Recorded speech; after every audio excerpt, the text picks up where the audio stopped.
Welcome to Financial Issues, where we help you steward faithfully by honoring God with your investments. Now listen in as we give you the practical tools and advice you need to become a biblically responsible investor. This is Financial Issues, where we help you defund darkness and fund the light by investing with biblical integrity. Seth Udinsky, Samuel Case, and your host, Mark Manila, on with us this October 31st. Mark, it's great to be here. Good morning to all of you. Thanks for joining us today. Mark, how you feeling? I'm feeling great. Good morning, biblical investors. It's great to be here today. Hey, one of the things that happens every morning before we come on is I hear this little voice in my ear that says, okay, guys, we're live. And that just reminds me what a blessing it is to be one of God's children. I'm alive. I'm walking this earth, and I get to do a program like this. So it's just funny to hear. Okay, folks, you're live. At first, I thought you were saying you're hearing voices, Mark, and then I realized you're talking about me, so that's okay. Sam is the there. Voice It is in Mark's again. head. That's right. No, that's good, Mark. Yeah, amen to that, brother. 610-363-1110. Folks, happy All Hallows Eve and Reformation Day to all of you. Several reasons to celebrate if you're a Christian today, for sure. Maybe we'll get to that a little bit later in the show if we have time. But frankly, we got a lot of questions to get to today, and we already have a caller in the queue. Phone lines are open, folks. You got to get in right now at 610-363-1110. You know, Mark, before we talk about all that, though, fascinating story that we found yesterday about celebrities apparently choosing not to leave an inheritance for their children. I find this real fascinating. Sam, give us the details of this. What's going on here? Yeah, that's right. So I stumbled on this yesterday. Simon Cowell, the guy from American Idol, this is a quote he gave a little while ago, but it was making the rounds on the internet yesterday.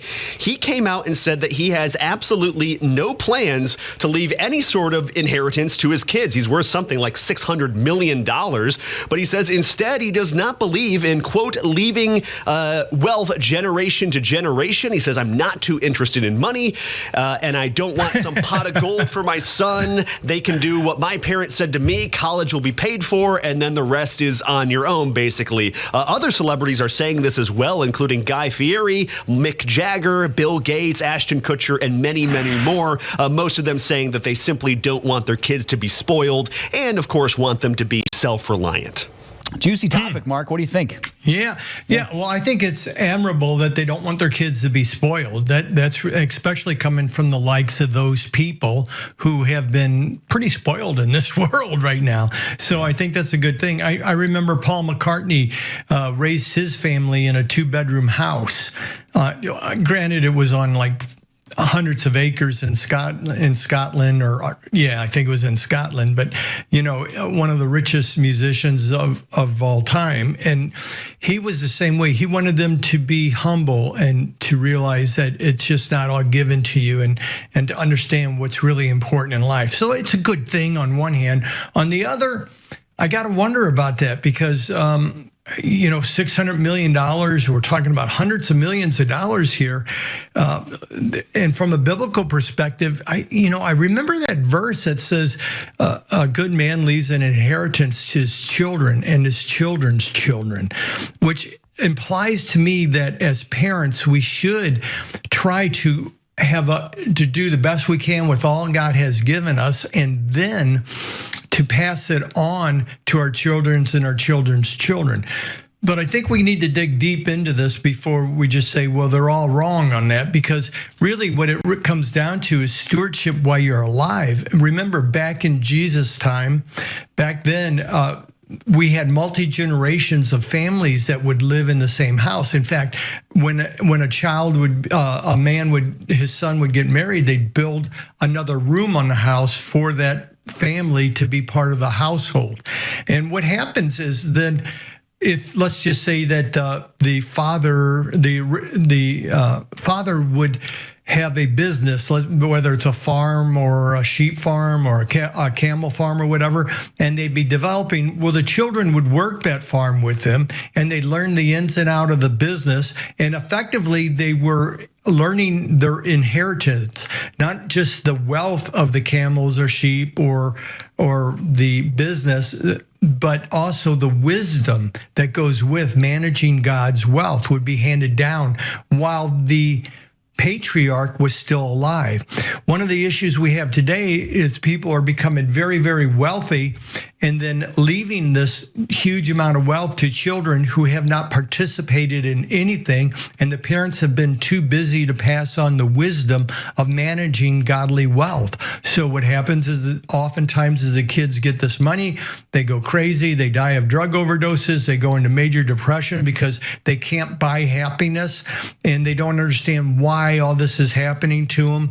So we see a lot of issues with leaving lump sums of money without leaving the wisdom as well. You know, Mark, it strikes me that biblical way where you raise your kids up in the wealth, you teach them what it means, how to work with the property, that gives them a sense of ownership as well. Well, it's still the parents' ownership, so that by the time it passes on to the kids, they already feel a sense of a responsibility when it comes to this stuff.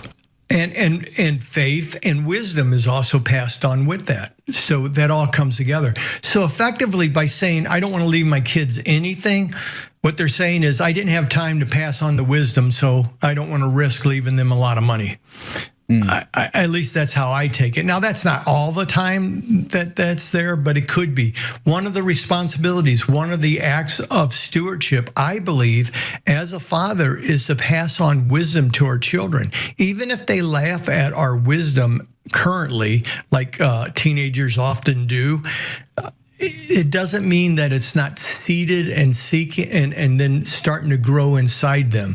So, you know, you leave bits of wisdom all along their life, and as they grow older, they take root. It's like that saying that the kid was a teenager. He said his parents were idiots. They didn't know anything. And when he turned 35, he was amazed at how much smarter his parents had gotten.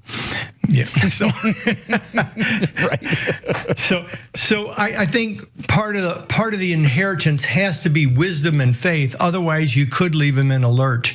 You know, another thing that hit me with this, if we have the time, Seth, sure, is that oftentimes a child something will happen to that child. They could develop a disease, or something could happen to them physically or mentally to where they can't do the things that maybe dad was able to do or mom was able to do, or even take care of themselves. Well, if you've disinherited your children totally because you don't want them to have this money, and then you died before this happened to them, what happens? Who's going to take care of them? Who's going to pay the medical bills? Who's going to feed them? Who's going to house them? How's this going to go down? So there's some wisdom in thinking through that before you just sign a will or donate everything to a trust or something, an irrevocable trust that doesn't help your children at all. There should be some provisions, or could be provisions in there for medical assistance or even additional education, things like that. Money to take care of a child that is unable to take care of themselves, special needs, children. You can set up trusts that allow that to happen, but don't give them the money otherwise, just to spend and use just for fun, games, and all the things that might cause them to stumble into a drug addiction or sexual addiction, like we've seen in the news with some people. Go full prodigal son, waste all the money on wild living. Go full prodigal son. But Sam, it's interesting that you brought that up, because even in that story, in the story of the prodigal son, we could probably offer some critiques of the father, maybe saying, well, he was foolish or anything like that. But he gave the son the inheritance. He gave it to him, and the son squandered it. Like, I do think there is something to be said for parents loving their children enough to at least pass something along to them. Mark, I agree with you completely, though. It has to be couched in wisdom, right? Right, because the difference there was that the father had enough to do that, and he was still alive to be there for the safety net and the recovery of his child. Exactly. I mean, I think that the father's being wise. He knows his son's going to go off the rails when he gets this money, so he thinks maybe it's better I give him the money now, let him learn his lesson, and then come back to me and we can talk about it. So I think there is some wisdom there. There was wisdom, because at a certain point, it's no longer a child, it's or a woman, and they make their own decisions. But that doesn't mean as a parent you can't still be there to help them once they once they tried and failed, or once they failed trying to fail, you know, so, and realize the truth of the world and the truth of the physics of money that God created. It's well said, Mark. 610-363-1110. You know, folks, this is a fascinating conversation, and we'd love to hear your thoughts on it. If you have an opinion about this, call into the show. We'd love to talk to you. 610-363-1110. You can share your thoughts on the chat as well. Is it an act of love to give all your money to your children, or is it better to use wisdom and give some of it? Or if you have a situation where you know your child's untrustworthy, do you pass along other things that might actually keep them from squandering the wealth? All that stuff, Mark, I think is a fascinating conversation. And perhaps we have time, we'll come back to this. Of course, if you bring up your questions, folks, we'll get to them. 610-363-1110. Jim, we see you in the call queue. We'll get to you, brother, right on the other side of this break. Great time to be here with you all on Financial Issues. We'll be right back after this.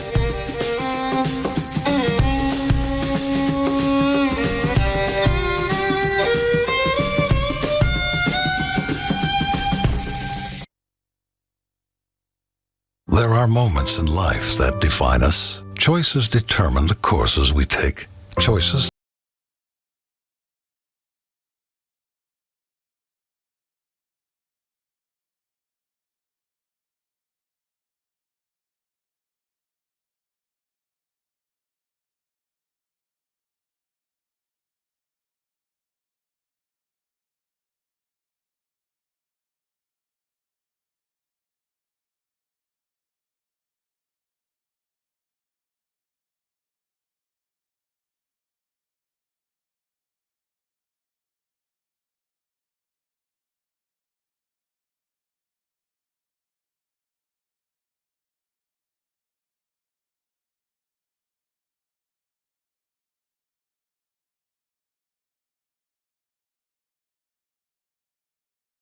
Read carefully before investing.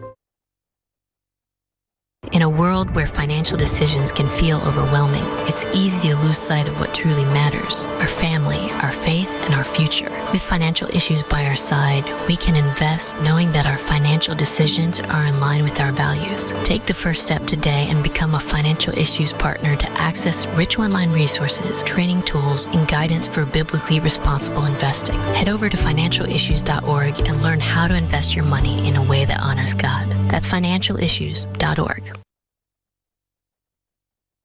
My baby was like this big, and I saw his heart beating on the screen.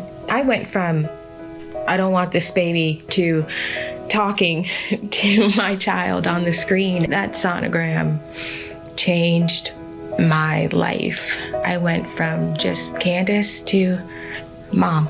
To find out how you can support the life-saving mission of Preborn, go to preborn.com/FISM.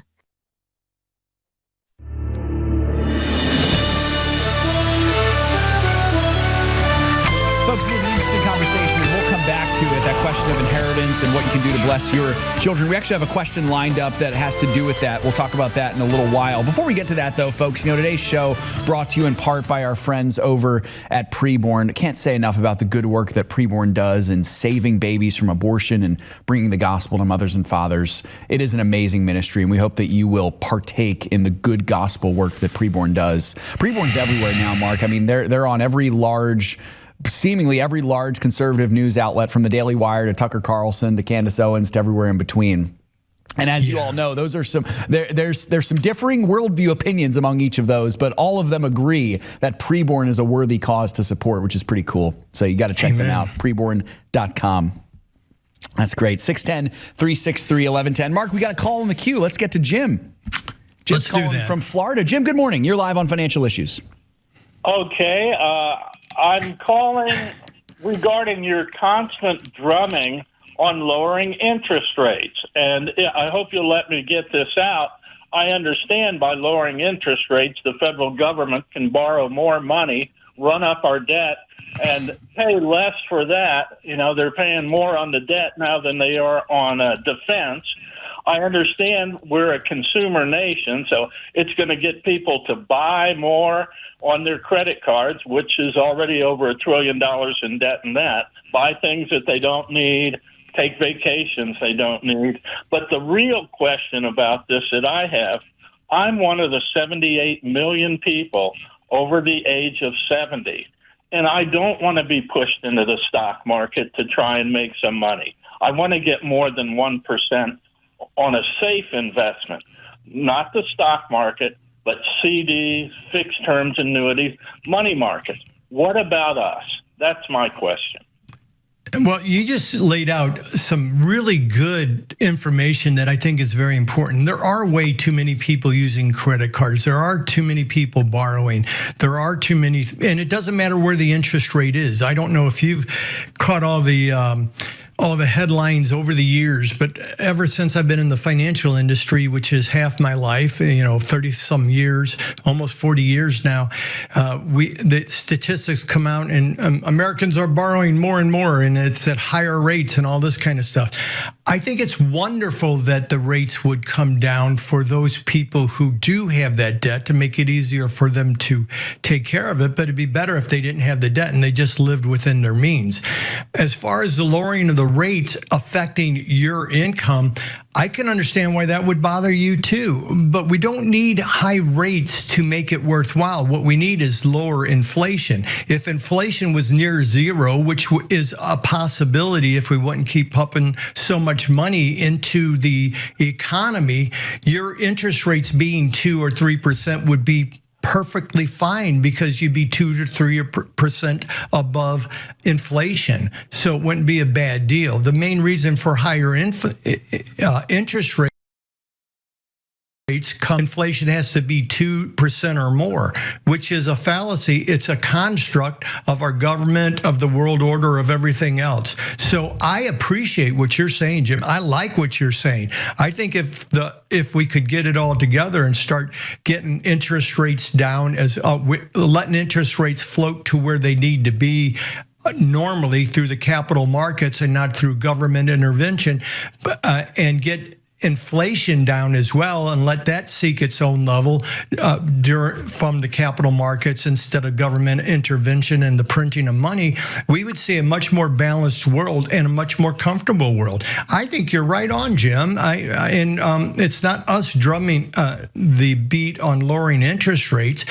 Our stance, at least my stance, is that I'd like the government to get their stinky, ugly fingers out of all this and let things go where they're supposed to go naturally, because then you'd see stocks with higher dividends. The companies would say, you know what, we want more people to push this stock up in price, therefore we're going to pay better dividends to attract people to that. You'd start getting dividends on stocks that way. You'd start seeing those corporations that want you to buy their bonds, that they'd start issuing higher interest rates on their bonds than their competition, so you'd buy their bonds instead. And then we'd also see a low debt in the United States, because half of our GDP wouldn't be going to paying interest.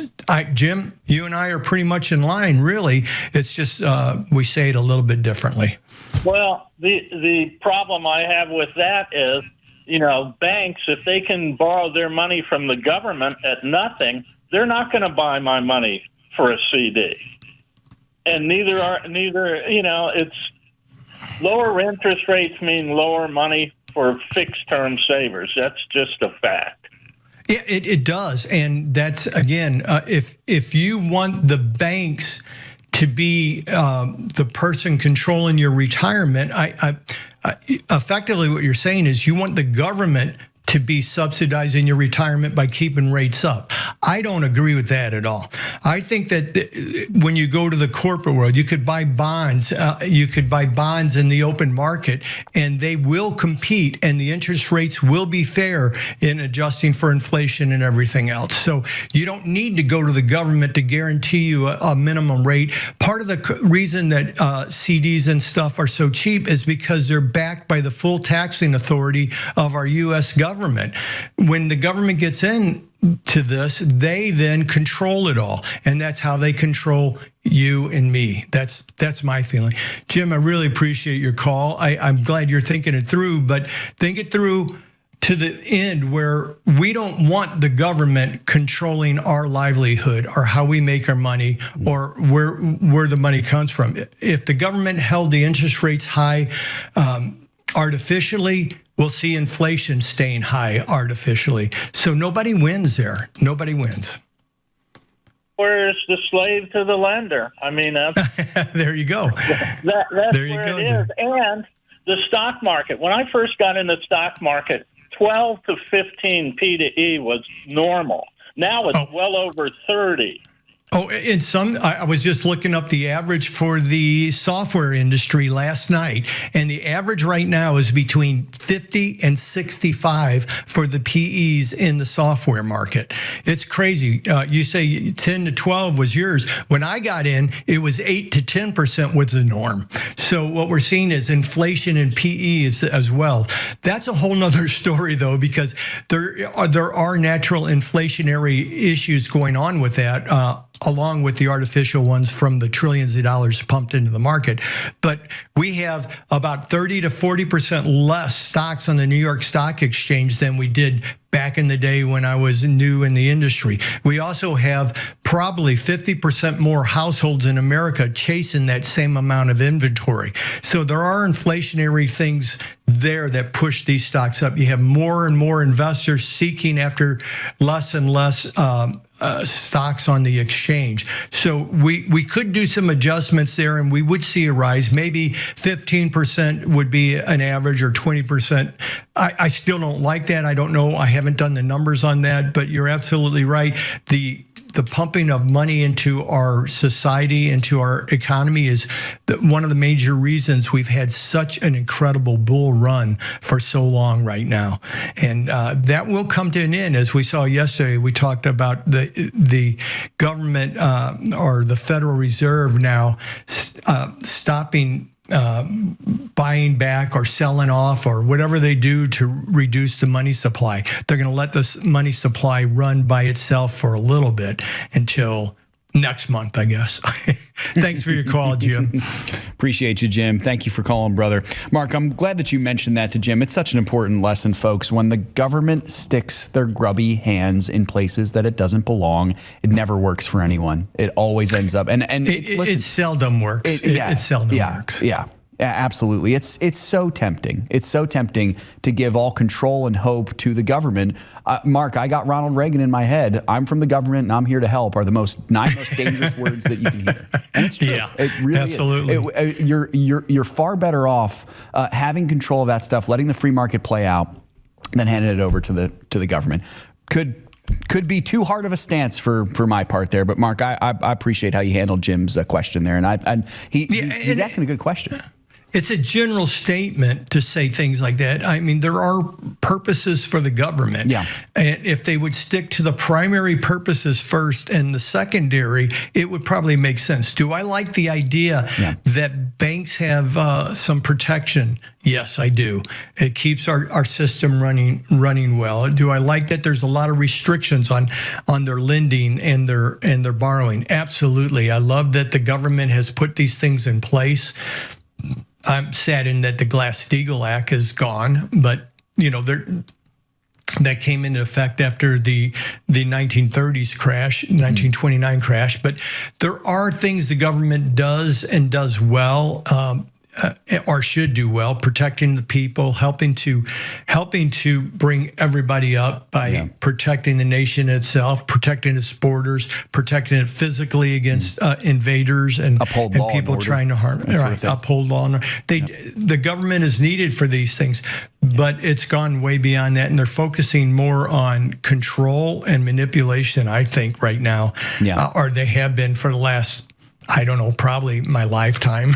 Well, Mark, instead of the way the founding fathers had it. Yeah, exactly. It is interesting. We're seeing some good news here. And by the way, folks, you can join the conversation, 610-363-1110. Some good news is that the Trump administration is looking to limit this government influence. So we saw a headline there, limiting student loan forgiveness for federal workers who engage in, quote, illegal activities. Now, this includes things like supporting terrorism, aiding and abetting illegal immigration. I even saw, Mark, some reports, I don't know if this is 100% true, but some reports even saying that any kind of government workers who might engage in illicit transgender surgeries or something like that might also be barred from this. I'm a huge fan of that. I'd love to hear your thoughts on You mean, Seth, you're not a fan of funding terrorist college tuition? That's a radical thought. Right? Well, I read that article too, and it hit me like all my life I thought that you could not profit from illegal activities. I thought that was always a law. You know, you couldn't receive government money if you were doing something illegal. But obviously, over the years, that evaporated or got watered down. So I'm glad to see we go back to it. If somebody's doing something that is illegal, that is wrong, whether it has to do with the borders or illegal aliens or riots, that's fine, as long as it's all the other laws too. You know, you shouldn't be able to deal drugs and still get your loans repaid. Actually, I don't think the government should be forgiving loans. Yeah, whole nother conversation, right? Whole nother can of worms there. We're not going to be able to get there before this break. Yeah, there you go. 610-363-1110. Folks, you want to join the conversation? You have a question about anything Mark or myself has said? Call in right now. It's the best way to get your question answered. 610-363-1110. We'll be right back after this break. Don't go anywhere.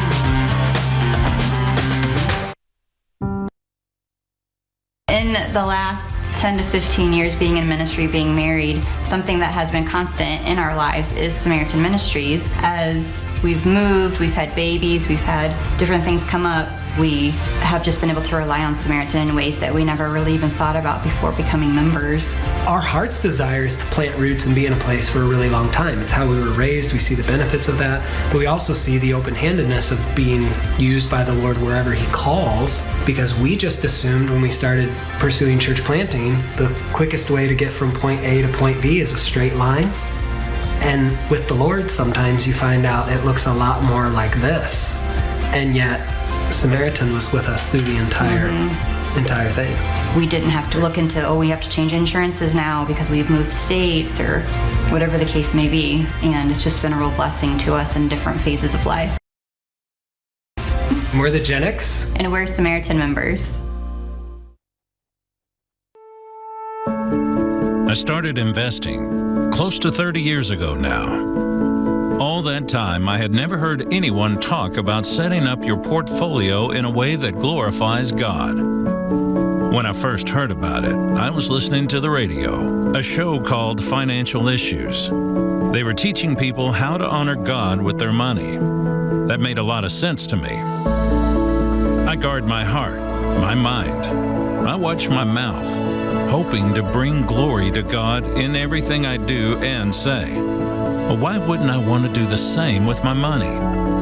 I decided I wanted my portfolio to glorify God. I became a partner with Financial Issues, and it's been one of the best decisions I've made.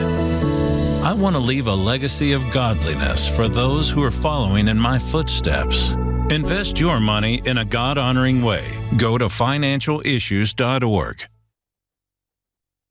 I found out I was pregnant when I was 21 years old. For me, I was scared, I was shaking. I Googled places to abort.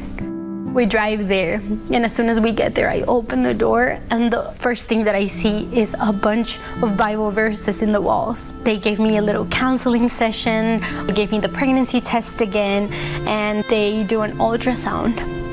And that's when everything changed. When I saw my baby, and when I heard her heartbeat, that was it. We decided with my boyfriend at the time, which is now my husband, to continue the pregnancy together. We started coming to the classes, doing our homework, getting counseling together. We've seen the hand of God ever since we stepped into the pregnancy center. To find out how you can support the life-saving mission of Preborn, go to preborn.com/FISM.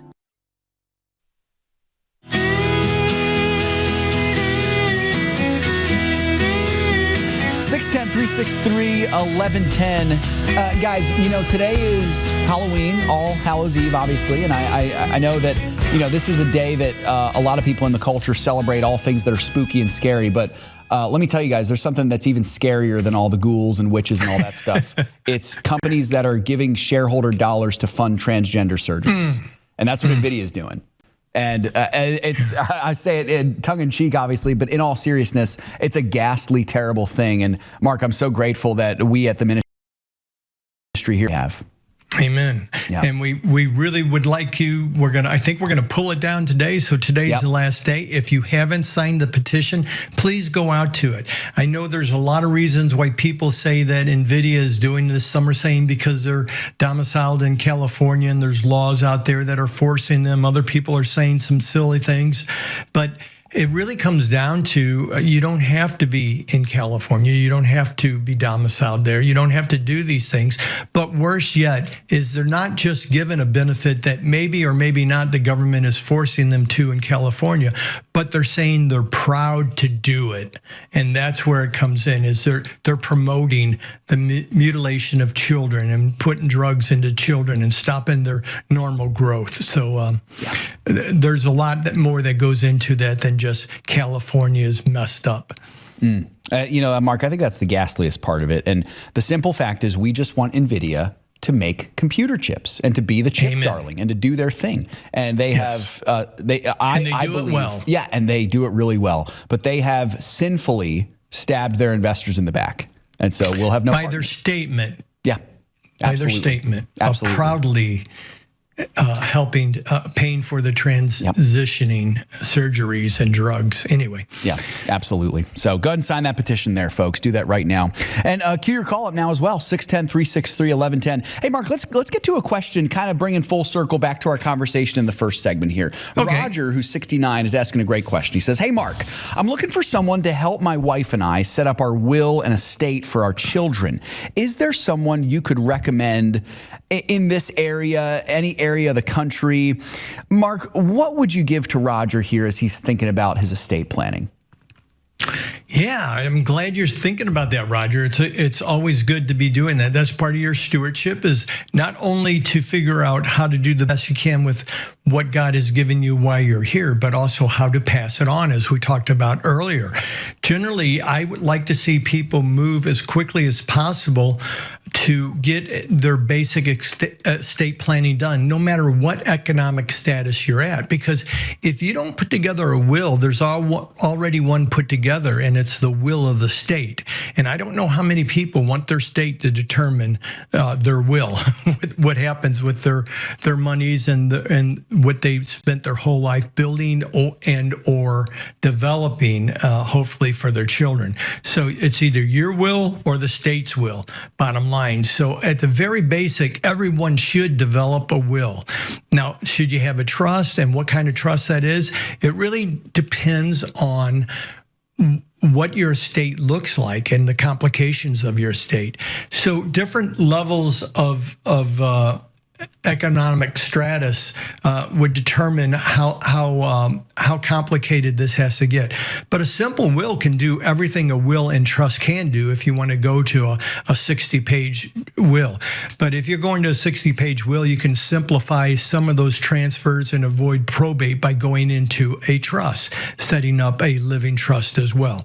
I know I'm getting too deep into this, but I just wanted to share that there are these items that you need to be considering. Is if you have enough money or a larger estate, you may want to consider a revocable trust, a living trust as they call them, and go into that. I'm not giving any legal advice here. I'm just telling you the facts about what's needed. There's other documents in estate planning too that are very important. In fact, they're living documents, I call them. Things like durable powers of attorney for your finances, durable power of attorney for your health care. That's a big one. For example, most automatic wills out there, if you say, if they just go to the default document, it says that, don't keep me alive if I go brain dead or something. Well, my wife worked in that, it was a nurse, and she worked in these she worked with people who had been considered brain dead and or in a coma for years at a time. That came back. And so the idea that you're leaving it up to somebody else doesn't make any sense. I put mine very simple. I said, feed and water me like you would any plant in the room. And after that, talk to my wife, because if God wants to call me home, I'm going home. If He doesn't, I'll be there, and my wife can decide how much care or not care I get besides feeding and watering me. One of the reasons I said feed and water me is because oftentimes one of the ways they allow a person to die is by starving them to death or dehydrating them from lack of fluids, and that's a terrible way to die. So you want to think about those things and appoint somebody to be over it. Put your basic things in there, and then you'll probably want to go see an attorney. There's other things you need to think about: charitable giving, be aware of taxes. Again, having a living trust helps to avoid probates, so that'd be good. You also need to talk about something called a trustee, and Seth, I think you know a little bit about that, don't you, Mark? Yeah. So Roger, I'm considering the same things you are. I'm thankful that in the last couple of years, from having been with the ministry and thinking through this stuff, I've gotten these things in order. And man, it is so important, especially now, Roger, you're in your 60s, so you're not in the same situation that I am, but I have minor children. Mark, I'm going to go out on a limb and say this, and you can refine this if you think this is wrong, but I really believe that for a Christian, the people who you are entrusting everything to, whether it's minor children or your stuff, after you die, so that'd be what you just mentioned there, the one who's executing your will, power of attorney, I think they should be Christians. I'm just going to go out. I should share the same worldview as you do, especially if you have minor children. I have, as the person who will get my children if me and Megan die, is my brother, who's the closest companion in the world that I have, and he's a Christian. And I can be confident he's going to raise my children well. That's something really important to think about too, Mark, is who you're trusting everything to. Make sure that they share your values. Have to share your values.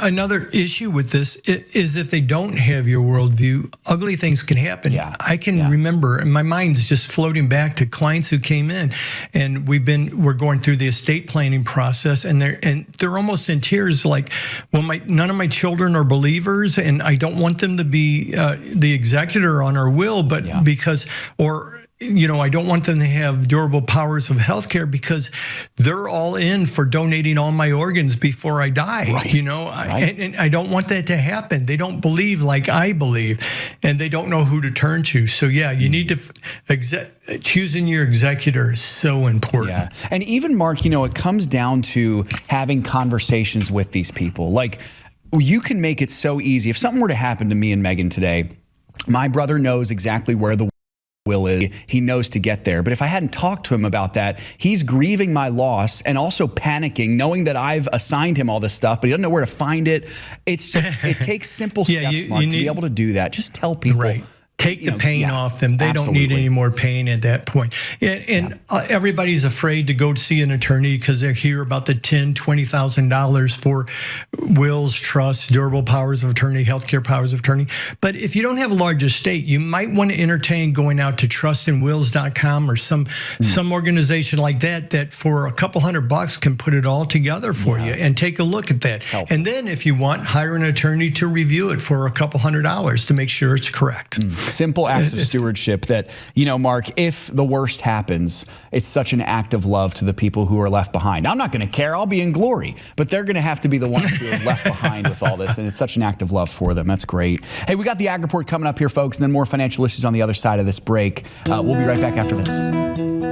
This is Craig Howgard with your Financial Issues Ag Update for October 31st. Well, news in the corn market was pretty light yesterday, with most of the trade focusing on soybeans and U.S.-China trade deal. We did see the European Commission keep their 2025-26 corn production forecast unchanged. Well, here in the U.S., harvest continues hot and heavy as we close in on having this crop totally out of the field. December corn finished today 3 3/4 cents lower at $4.30 1/4. Soybeans had a positive reaction on the heels of President Trump's meeting with Chinese President Xi, which he described as amazing. Trump announced that China will immediately resume importing soybeans from the U.S. In a follow-up, Treasury Secretary Besson announced that China has agreed to purchase 12 million metric tons of U.S. beans by January and then 25 million metric tons per year for the next 3 years. As a result, January beans were 13 1/4 cents higher at 11.07 3/4. There was no mention of wheat with the trade deal in China, which drove futures prices lower. U.S. winter wheat production possibilities improved improved. The latest drought monitor map showed soil moistures improving in the eastern Corn Belt and southern plains. Now, this will help with the development of that winter wheat crop before it goes into dormancy. We had Minneapolis December wheat a dime lower at $5.50 Kansas City was 9 3/4 cents lower at $5.13. And Chicago declined by 8 cents, closing at $5.24 1/4. Cotton futures retreated after the Chinese trade agreement didn't include any specific cotton-related news. Chinese futures ended the session 89 points lower at 65.12. Livestock futures were all moderately stronger. December live cattle were 20 cents better at $231.10 per hundredweight. January feeder cattle rose by 20 cents to close at $334.22.5 per hundred. And December lean hog futures were a nickel better at $80.82.5 per hundredweight. Class 3 milk futures gave back a bit of their recent rally. We had November futures ending the day 17 cents lower at $17.66. Well, this has been Craig Haugard with your Financial Issues Ag Update. We'll be right back with more financial issues after this.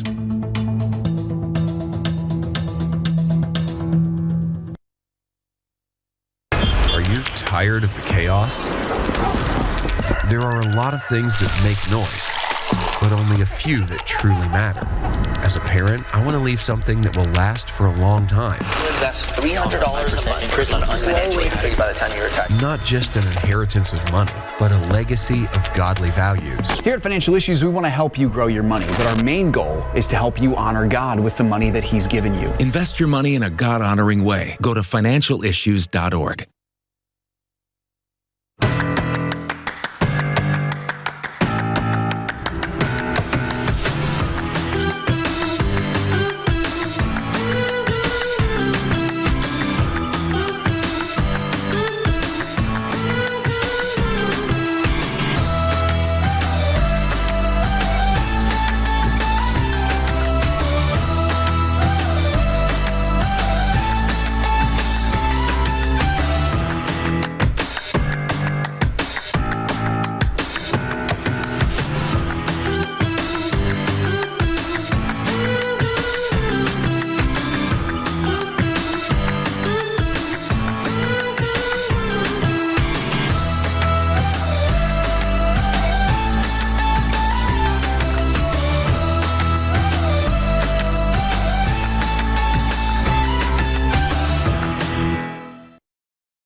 If a woman sees her baby on ultrasound, it doubles the likelihood that she'll choose life. On top of that, we share the gospel of Jesus Christ with her. This is why you should support preborn. Then they sat me down. If you were to die today, do you think you would go to heaven? And I was like, no. Keeping the child was my first stepping stone, and ever since then, God has cleaned me up from the inside out. Help support women in need. Go to preborn.com/FISM. The opinions and recommendations expressed on this program do not necessarily represent the opinions of the station or any of the program sponsors. Additionally, all products or services offered by the program sponsors may not be known by the program. Hey, 610-363-1110. Folks, you can queue your call up. We'll probably get to 2 more callers. If they're quick, maybe even 3. So if you're one of those, you're itching to get into the show, now's the time to do it. 610-363-1110. If you don't do it now, you're going to have to wait until Monday. So that's like 3 whole days away. So Don't be that person. Call in. And that's really scary. That's scary. That's right. You heard it from Samuel. Scary, scary stuff. 610-363-1110. Call in right now. Hey, Mark, while we're waiting here, I'll just give us a quick market update. Yesterday, the indices were a little spooked, speaking of which. The Dow Jones was showing some resolve, but ended up down as well.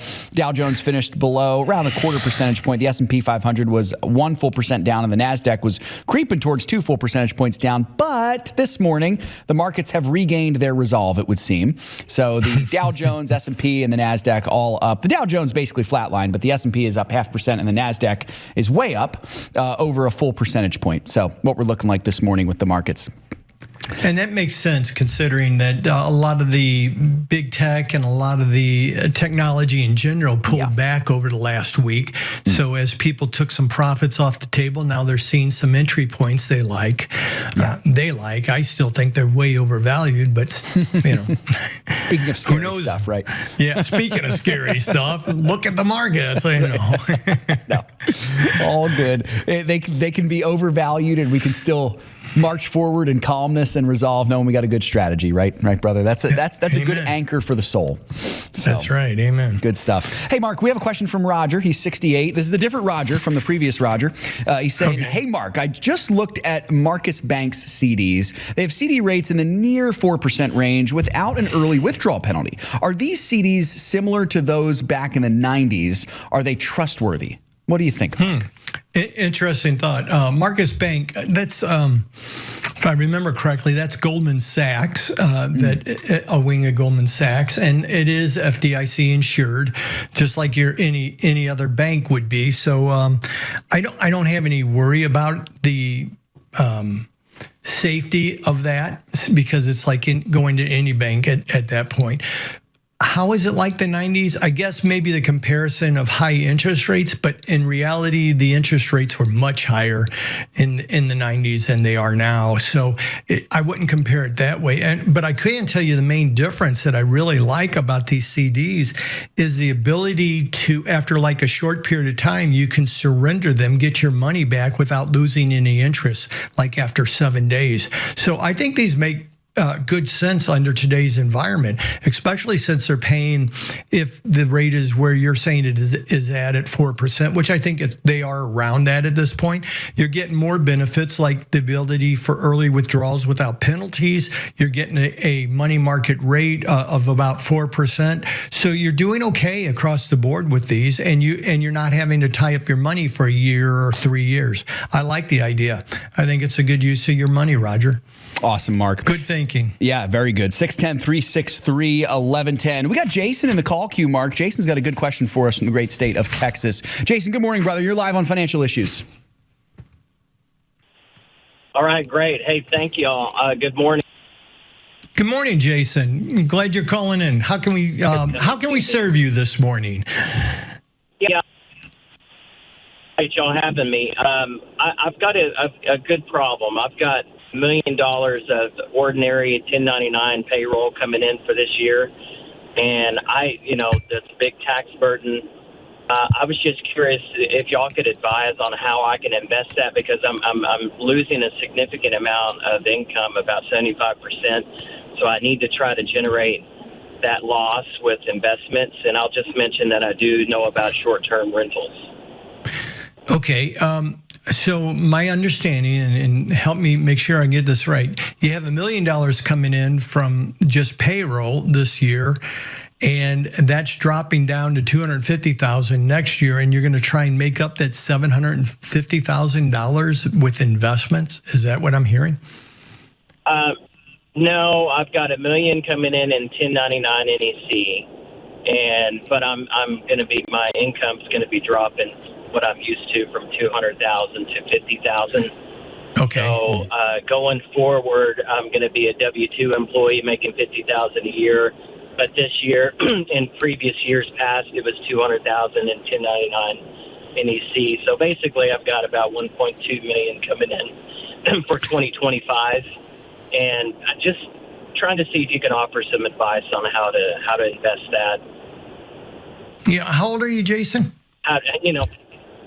I'm 49 years old. Okay.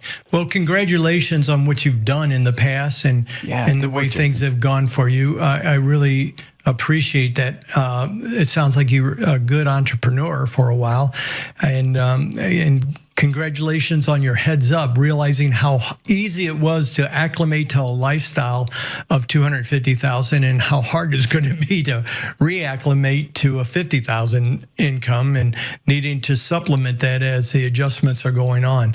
Yeah, putting the money in the market, sure, that makes sense. Of course, you want to do whatever you can to minimize your taxes. As a 1099 employee, you obviously hopefully you have a good accountant who is taking care of writing off as many items as they can legally for your business or your side job or however you earned all that money so you have more to invest. But yeah, I don't know if your accountant has talked to you about any savings plan. It's a little late in the year now to be thinking about this, where you could do your own putting money away, but it's going to be really tough going forward. Adjusting to that 250 to 50. My mind is just aching a little bit for you on that. But yeah, you could put it away. You could just put it in an investment account. You could, if you want to maintain, since you're going to be in a lower tax bracket coming up, I'm not so sure it matters if you if it's in a taxable account or not. Obviously, you want to utilize as much as you can by getting that Roth started next year. And if you could this year, I don't think you can because your income might be too much. It may not allow you to. I don't know. Seth, do you remember what the guidelines were on setting up a Roth? I don't have them in front of me at this point. But I'll have to look into that one, Mark. I don't know of any problems right off the top of my head for Jason to be able to do so, though. Yeah, about $7,000, I believe. It would be, the limit's $7,000. Jason, I think when you turn 55, it bumps up to $8,000, if I'm not mistaken. Which is just a small amount compared to what you're trying to do. But still get it started, still make it if you're able to do it, and still fund it as much as you can every year.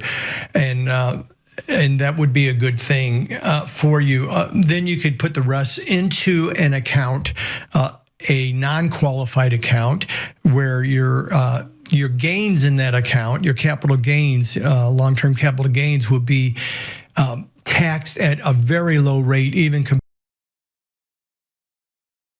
to, again, I'd have to look up what it is for 2026, but there's a good chance it would be zero with a $50,000 income if you're married and have children, that kind of stuff.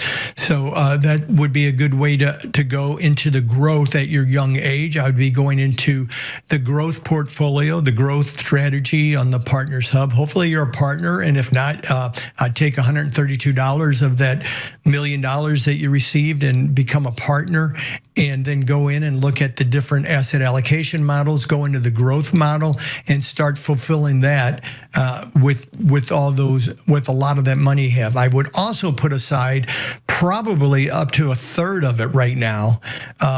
I know that sounds really high, but just for the next year, as you acclimate and you start realizing, I need money for this, I need money for that. Oh, I'm committed to this for the next 2 years, or, I have these loans. I don't know your whole situation, but the transition period is important to have liquidity doing it, especially when we're transitioning back to a lesser lifestyle than we're used to, where the Lord has called us to do that. So look at it as a blessing. Know that God's doing this for a purpose. Obviously, I heard in your voice that this was decisions you had made, and I think that's awesome. There must be some great reasons in that. Maybe someday we'll be able to sit down and have a cup of coffee, and you can tell me about that journey, because I believe it's going to be God honoring. Thank you for calling us. I hope that was of help to you. So thanks for the call. That's awesome. Yeah, Mark, I did just look up also. I can't remember if Jason mentioned this. I think he might have said it, but I apologize. I don't know if he did say it. But whether he's married or not is actually going to help him with this too. If he is married, then he'll be able to enjoy that 0% long-term capital gains tax rate, which is great. So hopefully that's the case. But unfortunately, Mark, we don't have time to ask that question because we're coming to the end of the show. It always comes. It's ridiculous. There's no way we're coming to the end of the show. Aren't we only in segment 2? Someday, Mark, this could be the segment 2 if we extend the show. And I know I'm getting our chat audience excited with that, but who knows? So, don't rile them up, Seth. Come on, it's Friday. We don't have time for this. Exactly. Well, there's so many good things we talked about today with estate planning, with wills and trust. Those things seem to be on people's mind right now. I guess it's in the year, and those things come to mind to people to get their estates and their life in order, and that's a good thing.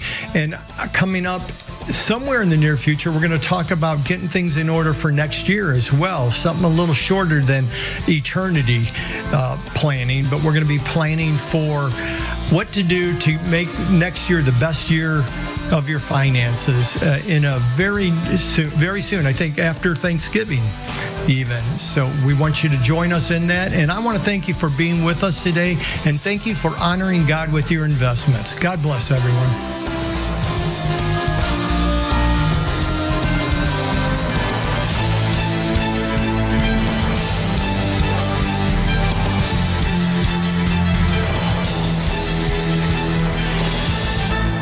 we ever forget that we're one nation under God, then we will be a nation gone under. Thank you for joining us. This has been an FISM production.